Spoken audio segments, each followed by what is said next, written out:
안녕하십니까. 성남교회를 섬기고 있는 이호현 목사입니다. 오늘은 무엇을 의지하고 계십니까? 라는 주제로 하나님 말씀 나누도록 하겠습니다. 다니엘은 뜻을 정하여 왕의 진미와 그의 마시는 포도주로 자기를 더럽히지 아니하리라 하고 자기를 더럽히지 않게 하기를 환관장에게 구하니. 하나님이 창조한 모든 창조물들은 무언가를 의지하며 살도록 창조되었습니다. 나무는 땅을 의지하고 물고기는 물을 의지하고 새는 공중을 의지하며 삽니다. 어린아이는 그 부모를 의지하여 살도록 하셨고 인생은 하나님을 의지하며 살도록 창조하셨습니다. 그런데 이상한 것은 모든 창조물들은 그 의지하는 대상만큼 강해진다는 것입니다. 다큐멘터리에서 백두산의 호랑이를 쫓아가는 사냥개들이 등장했습니다. 그 뒤에는 포수들이 총을 들고 서 있었습니다. 사냥개가 그 포수를 의지하니까 포수만큼 힘이 생기는데 호랑이도 무섭지 않습니다. 여러분은 무엇을 의지하고 계십니까? 다니엘서 1장 8절에 이런 말씀이 있습니다. 다니엘은 뜻을 정하여 왕의 진미와 그의 마시는 포도주로 자기를 더럽히지 아니하리라 하고 자기를 더럽히지 않게 하기를 환관장에게 구하니. 유다가 바벨론의 포로가 됩니다. 그런데 바벨론 왕이 다니엘을 왕실의 장학생으로 선발하여 엘리트 코스를 밟을 수 있도록 큰 혜택을 줍니다. 나를 밀어주겠다고 하는 사람이 바벨론의 왕입니다.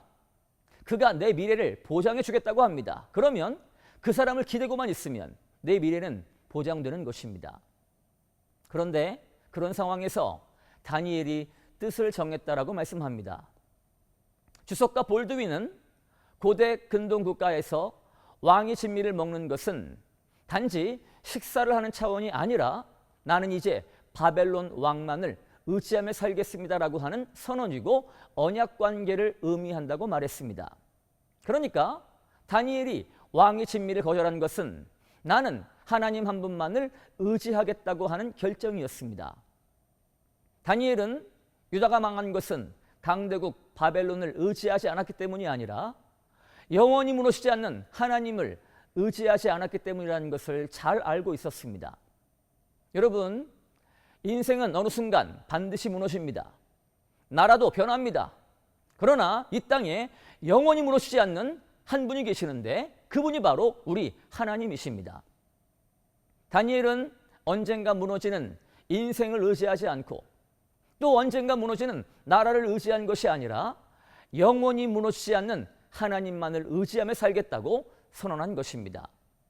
그랬더니 나중에 바벨론 제국에서 다니엘이 총리가 됩니다. 그런데 이 바벨론 제국을 페르시아 제국이 점령합니다. 그 당시에 나라가 바뀌면, 제국이 바뀌면 왕들이 가장 먼저 하는 것이 뭐냐면 그 전에 정치했던 사람들을 숙청하는 것입니다. 그런데 역사학자들이 이해 못하는 것이 있습니다. 나라가 바뀌고 제국이 바뀌고 왕이 4번이나 바뀌었는데도 그 나라의 총리는 여전히 다니엘이었다는 것입니다. 이게 어떻게 가능할까요? 눈에 보이는 사람 의지하면 그 사람 무너질 때 같이 무너집니다. 그러나 영원하신 하나님 한 분 의지했더니 여전히 다니엘이 총리로서의 역할을 감당하게 된 것입니다.